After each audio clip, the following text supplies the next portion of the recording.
He's got to be mentally strong, and I think this is one of the things where we forget that. One, we forget players are human, so we batter them and we think they should just accept that.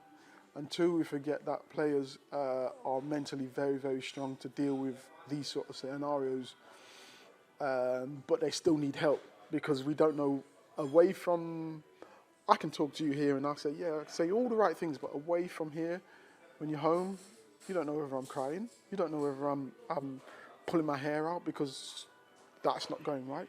So I think it's great. It's great that he could possibly get help if he did, and it's great that now he's showing his full strength of being back in the team and what he can give. Exactly. Now, what's your personal experience of social media or media criticism? Media How criticism. do you deal with it? You've got to have thick skin. I got a lot of it, a hell of a lot of it. I remember coming back from the wilderness kind of thing, coming back in, I think it was 2007, 2008, and hadn't played for 4 years, and then coming back, it was like, oh no, not him again.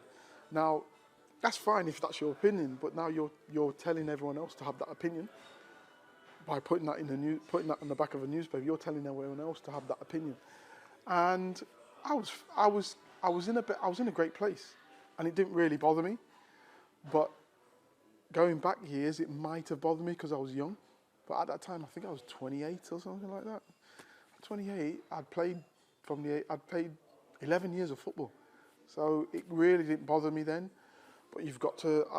You've got to sell papers. I get you've got to build your profile within social media, but don't forget that's a human being that you're talking about, and he's got kids, he's got family, he's got friends, he's got all these different people that can be affected by that. I wasn't.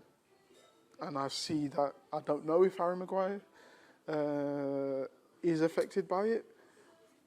He's not showing that he's affected by it, so that's a good thing. But he could be. Exactly, and we never know what's happening beyond what we see. Well, again, I remember one player, one coach talking to me about a player, and it was to do with his performances, and they were dipping. So. But he couldn't go to the player couldn't go to the manager, and then he was a coach, and he sat down with the player and said, "Are you okay? What's going on?" And he goes, "Yeah, I'm all right, I'm all right." And then he opened up. He got a newborn baby, and he hadn't slept for like 2 weeks. So they gave him a week off. He came back and he was fine.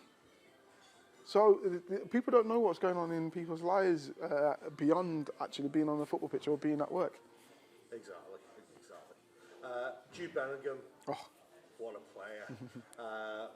One best young player after the start to life in Spain. Can you talk about just how impressive he's been, especially for his age and the stature of Real? Do you know what? Hats off to Birmingham for seeing what he was actually going to go on and do, because they retired his jersey, didn't they? So hats off to them for seeing that. Hats off to his parents and himself to taking that step over to Borussia Dortmund to then enhance his career. And hats off to him because he's got a stature and he's got ability that he knows he's the best. He knows he's got a lot to learn, but he knows he's the best and he knows that he can strive to be the best. But to take that into your stride, to go to Dortmund and do what he's doing, and then to go to arguably the biggest club in the world, arguably. It's top three, it's them, Barca and Man U. So to go to that club and do what he's doing, to take the shirt, is he taking the Zidane shirt as well? Yeah, because he's broken Ronaldo's goal scoring record, hasn't he? And there you go. Everything. It's just so to take all them in your stride, where does it go from here?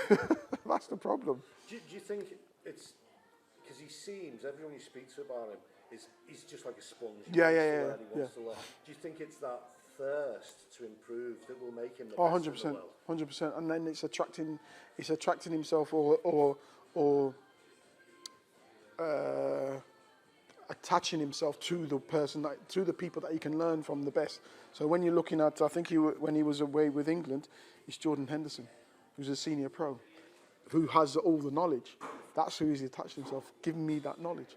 And when he goes to someone else, it's the senior pro, give me that knowledge. I think it's very clever what he's doing. Don't get me wrong, I'm okay with my own peers and my own age group, but this is the person that I need to learn from. You look at Vinicius, Jude Bellingham. I'm trying to think of anyone younger than that, because you get them ones like that just spring out and then they have the breakout season and you're suddenly in the Ballon d'Or. Haaland, goals. He'll get plenty of goals. So I think they're the ones that are going to... Mbappe would definitely be one that will be up there. So they're the ones that stand out really at this moment in time.